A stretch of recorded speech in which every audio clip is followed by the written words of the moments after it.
नमस्कार। आज हम लोग बात करेंगे 20.3 जो हमारे पास लेटेस्ट अपडेटेड वर्जन आया है। यदि आपने अभी तक अपना एप्लीकेशन अपडेट नहीं किया है तो आप आज ही प्ले स्टोर में जाके अपडेट कर सकते हैं। 20.3 में क्या क्या चेंजेस हुए हैं उसके बारे में हम लोग वन बाय वन बात करते हैं। तो जो हमारा पहला चेंज है वो है हमारा ऑफलाइन मोड में, यानी कि यदि आपके क्षेत्र में इंटरनेट की समस्या है या इंटरनेट स्लो है तो ऑफलाइन में आप जो भी एंट्री करोगे वो एंट्री अब आपको क्लाउड में दिखेगी। जैसे ही मैं आपको बता देता हूँ, आप बेनिफिशियरी पे जाएंगे, आप बेनिफिशियरी ऐड करेंगे। इसके अलावा जो दूसरा हम फीचर इस्तेमाल कर सकते हैं ऑफलाइन में वो आपका डेली ट्रैकिंग, यानी कि आप अपने केंद्र को खोल सकते हैं, केंद्र की फ़ोटो आप कैप्चर कर सकते हैं, अटेंडेंस, मॉर्निंग स्नैक्स आप दे सकते हैं, THR आप दे सकते हैं एवं एक्टिविटी आप मार्क कर सकते हैं। तो अभी हमने आंगनवाड़ी केंद्र की फ़ोटो, हाजिरी, THR मार्क किया है और बेनिफिशियरी ऐड किए हैं हम लोगों ने। तो आप बेनिफिशियरी वाले टैब पे क्लिक करेंगे, आप देखेंगे सबसे टॉप पे बेल आइकन के बगल में एक क्लाउड का आइकन बना हुआ है। जैसे आप क्लाउड पे क्लिक करते हैं तो जो भी एक्टिविटीज़ आपने ऑफलाइन में मार्क करी हैं वो सारी लिस्टिंग यहाँ पे आपको दिखेगी कि आपने ये काम ऑफलाइन मोड में किए हैं। अब इस डेटा को सिंक करने के लिए आपको इंटरनेट जोन में जाना पड़ेगा। जैसे ही आप इंटरनेट कनेक्ट करेंगे तो यहाँ पे आप इस डेटा को सिंक कर सकते हैं, यानी कि ये डेटा आपका एप्लीकेशन में चले जाएगा। फिर ये अभी आपके लोकल में सेव है। तो अभी हम लोग इंटरनेट जोड़ेंगे वाईफाई के माध्यम से। जैसे मैं वाईफाई पे क्लिक करता हूँ, यहाँ पे मैसेज आ जाएगा इंटरनेट कनेक्ट होते ही कि आप अभी ऑनलाइन आ गए हैं। ऑनलाइन आने के बाद आप चाहें तो अपने अन्य काम कर सकते हैं, जो भी आपके अन्य कार्य हैं, और जो ये आपका डेटा है ये ऑटोमेटिकली सिंक हो जाएगा। यदि आपको पहले अपना डेटा सिंक करना है तो आप वापस बेनिफिशियरी वाले टैब पे आएंगे और क्लाउड आइकन पे क्लिक करेंगे। जैसे आप क्लाउड पे क्लिक करते हैं तो आपके क्लाउड में जितना डेटा था वो ऑटोमेटिक सिंक होने की प्रक्रिया में चले गया। जैसे कि आप देख पा रहे होंगे यहाँ पे एक सर्कल से घूम रहा है। आपको वेट करना है जब तक आपका डेटा सिंक ना हो जाए। तो आप देख पा रहे हैं अभी हमारे पास टोटल 5 डेटा यहाँ पे था, यानी कि 5 डेटा हम लोगों ने ऑफलाइन में दिया था, जिसमें से 2 पे आपका एरर आ गया है, 2 डेटा भी ऐसा है जिसको सिंक होना है, और एक डेटा आपका सिंक हो चुका है। जो डेटा सिंक हुआ है वो है आपका अटेंडेंस एंड मॉर्निंग स्नैक्स। अभी 2 डेटा जो बचा हुआ है इसको सिंक करने के लिए आप स्टार्ट बटन पे क्लिक करेंगे और आप वेट करेंगे जब तक ये डेटा सिंक ना हो जाए। आप देखेंगे अभी एक और डेटा आपका सिंक हो गया है और एक पेंडिंग बचा हुआ है जिसमें आपका एरर मैसेज आपको दे दिया है। हमने दोबारा सिंक बटन पे क्लिक किया, यानी कि स्टार्ट बटन पे क्लिक किया। अब हमारा 5 में से 3 डेटा सिंक हो चुका है, वो हमारा सेव हो गया है। 2 डेटा हमारा एरर में आया हुआ है जिसमें लिखा गया है enter Aadhaar details are invalid, यानी कि जब हमने बेनिफिशियरी ऐड किया होगा उस दौरान जो भी आधार नंबर हम लोगों ने फिल किया है वो गलत है, जिसकी वजह से यहाँ पे एरर मैसेज आ रहा है। यदि हमारी आधार डिटेल्स ठीक होती तो ये बेनिफिशियरी हमारा बेनिफिशियरी लिस्ट में रिफ्लेक्ट करता एवं वेरीफाइड स्टेटस में दिखता। आगे हम लोग अभी बताएंगे। हम लोग बात करते हैं नेक्स्ट अपडेट की। जो हमारा अगला अपडेट है वो लाभार्थी सूची में ही है। आप जैसे ही लाभार्थी सूची पे क्लिक करेंगे, ये हमारा अपडेट बच्चों के तीनों कैटेगरी के लिए है, यानी कि 0 से 6 माह, 6 माह से 3 वर्ष और 3 वर्ष से 6 वर्ष के बच्चों के लिए।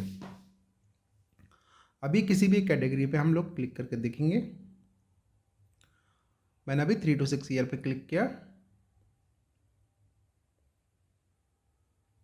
और कोई भी एक बेनिफिशियरी हम लोग ले लेते हैं अभी।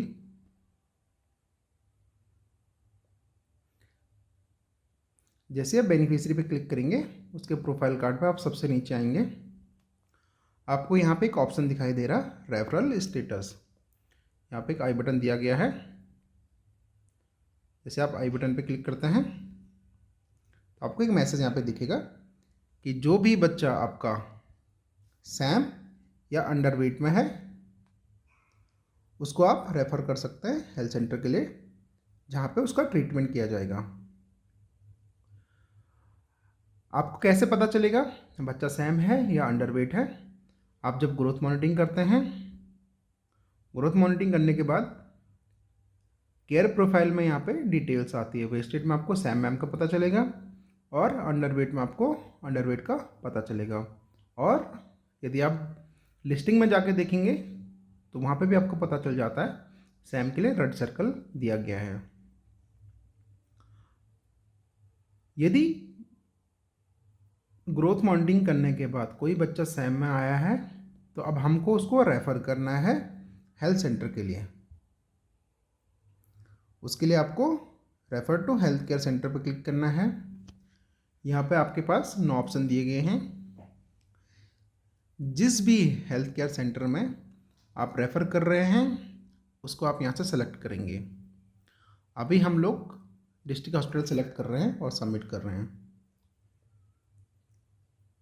जैसे ही सबमिट सक्सेस हो जाता है, रेफरल स्टेटस भी उसका अपडेट हो जाएगा। अभी यहाँ पे आ गया है कि हमने जिला अस्पताल में रेफ़र किया। फिर आपके पास अपडेट का ऑप्शन आता है। अपडेट पे जैसे आप क्लिक करेंगे, यहाँ पे ऑप्शन आएगा, यदि बच्चा एडमिट हो गया है तो एडमिट की डेट आप सेलेक्ट करेंगे, और एडमिट नहीं किया गया है नॉट एडमिटेड करके आप सबमिट कर देंगे। अभी हम लोग एडमिट पे क्लिक करते हैं। यहाँ पे कैलेंडर ओपन हुआ है। कैलेंडर में लास्ट 15 डेज़ का आप कैलेंडर खोल सकते हैं, यानी कि पिछले 15 दिनों का ही कैलेंडर इनेबल यहाँ पे है। जिस भी तारीख में बेनिफिशियरी हेल्थ केयर सेंटर में एडमिट हुआ है वो तारीख आप सेलेक्ट करेंगे। अभी हम लोग एक तारीख यहाँ पे सेलेक्ट करके ओके करके सेव कर देते हैं। जैसे आप सेव करेंगे, रेफरल स्टेटस में अपडेट हो जाएगा कि बच्चा 1 तारीख को आपने एडमिट किया है। इसके बाद आप फिर अपडेट पे जाते हैं। अपडेट पे जाने के बाद यहाँ पे हमारे पास 4 ऑप्शन दिए गए हैं ट्रीटमेंट स्टेटस के, यानी कि एडमिट होने के बाद बच्चे की क्या स्थिति है, स्वास्थ्य उनका सुधार हुआ है या नहीं हुआ है, उसके लिए 4 ऑप्शन दिए गए हैं। यदि बच्चा पूर्ण रूप से स्वस्थ है तो आप पहला वाला सेलेक्ट करेंगे। दूसरा ऑप्शन हमारे पास है पार्सली रिकवर्ड, यानी कि थोड़ा बहुत ठीक हुआ है। तीसरा है नो चेंज, कहने का मतलब यह है कि जिस दिन बच्चा आपने एडमिट किया था और आज बच्चे के स्वास्थ्य में कोई सुधार नहीं है। चौथा ऑप्शन आपके पास चाइल्ड डाइट का, यानी कि अस्पताल में ट्रीटमेंट के दौरान बच्चे की मृत्यु हो गई है। तो अभी हम पहला ऑप्शन यहाँ पे सेलेक्ट करते हैं, जिस बच्चे को हमने रेफ़र किया था वो पूर्ण रूप से स्वस्थ हो गया है। अब आप सबमिट बटन पे क्लिक करेंगे।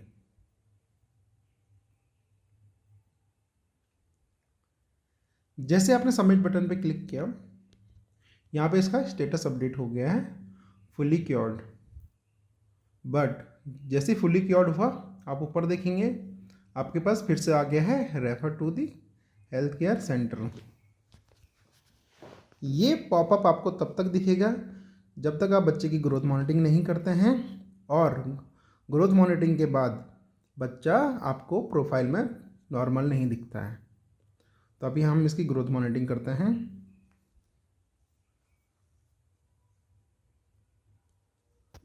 बच्चे की हाइट थी और बच्चे का वज़न अभी बढ़ गया है, और हम इसको सेव करके देखते हैं।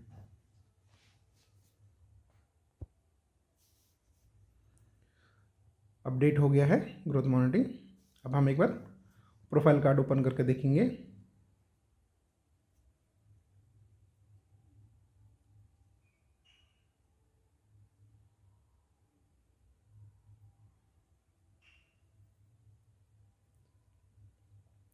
आप देखेंगे अभी हमारा बच्चा अंडरवेट में नॉर्मल हो गया है, वेस्टेड में अभी सैम है, सॉरी मैम है।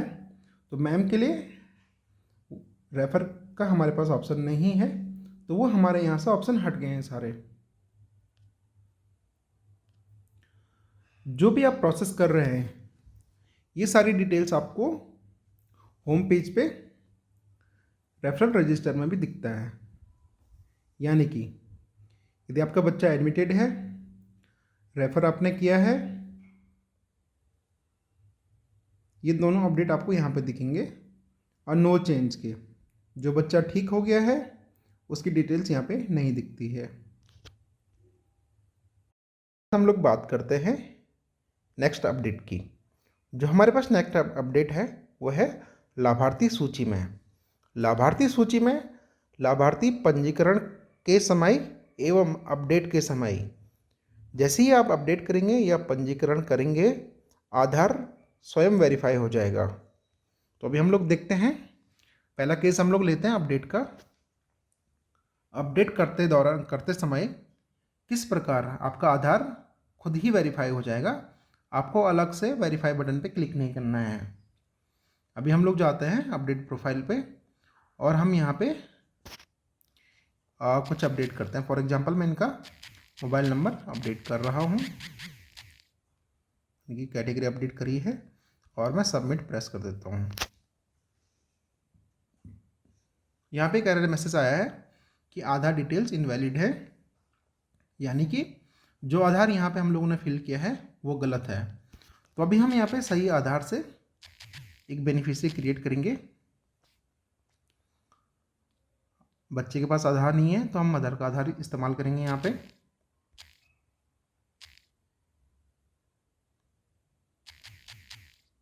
आधार वेरिफिकेशन के लिए 4 चीज़ें महत्वपूर्ण हैं: नाम, date of birth, Aadhaar number एवं जेंडर। यदि ये चारों डिटेल्स ठीक हैं तो आपका आधार वेरिफिकेशन हो जाएगा। तो अभी हम लोग बाकी डिटेल्स भी फिल करते हैं इनकी।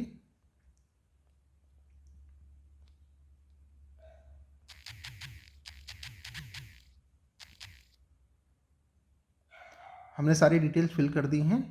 अब सबमिट बटन पर प्रेस करते हैं। अभी जैसे आप देख पा रहे होंगे एक एरर यहाँ पे आया है। एरर हमें बता रहा है एक मोबाइल नंबर पे 5 ही बेनिफिशियरी को पंजीकृत कर सकते हैं, यानी कि जो मोबाइल नंबर हम लोगों ने फिल किया था उसमें ऑलरेडी 5 लोग होंगे। अभी हमने मोबाइल नंबर चेंज कर लिया है, सबमिट बटन पे क्लिक करते हैं।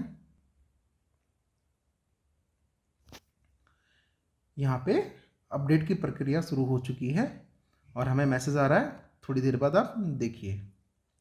एक बार रिफ्रेश हो जाएगा स्क्रीन और हम बेनिफिशियरी को यहाँ पे सर्च करेंगे।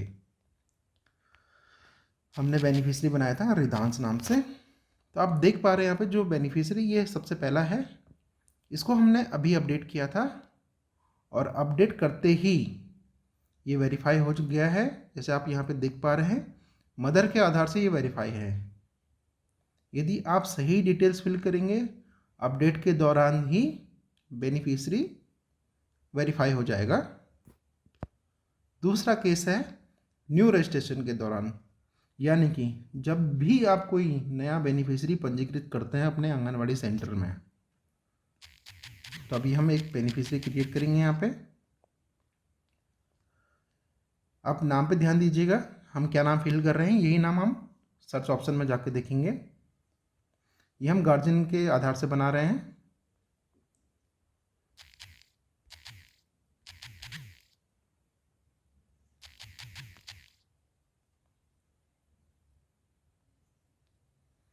हमको सारी डिटेल्स एज पर आधार ही फिल करनी है तो ही वेरीफाई हो पाएगा, अन्यथा यहाँ पे एक एरर मैसेज हम लोगों को देगा। अभी हम लोग देखेंगे एरर मैसेज भी।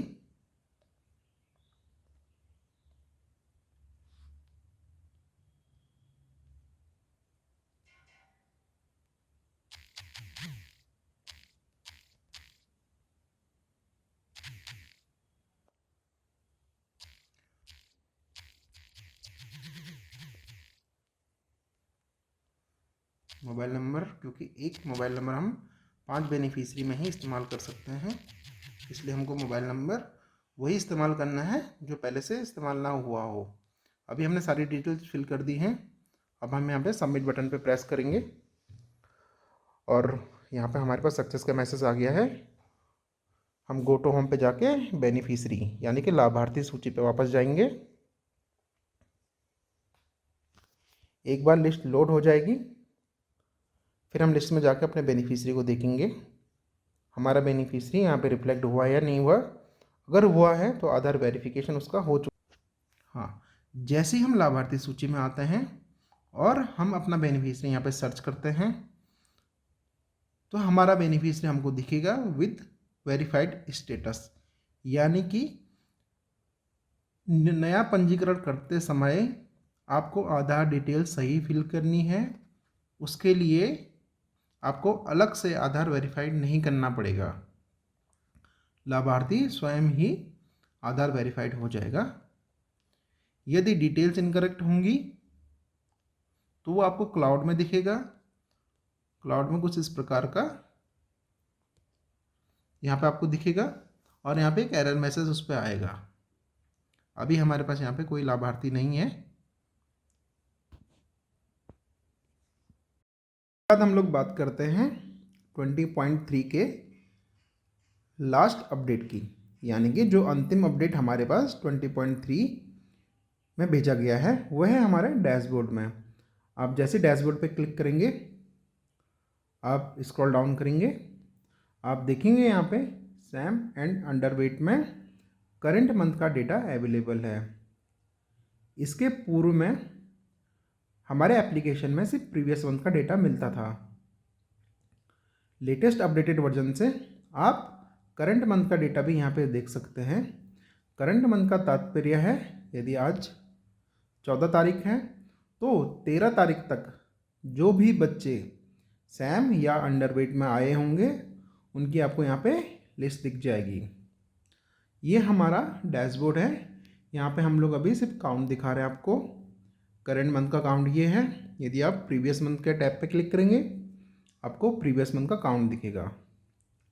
यदि आपको लिस्ट देखनी है, लिस्ट के लिए आप व्यू बटन पे क्लिक करेंगे।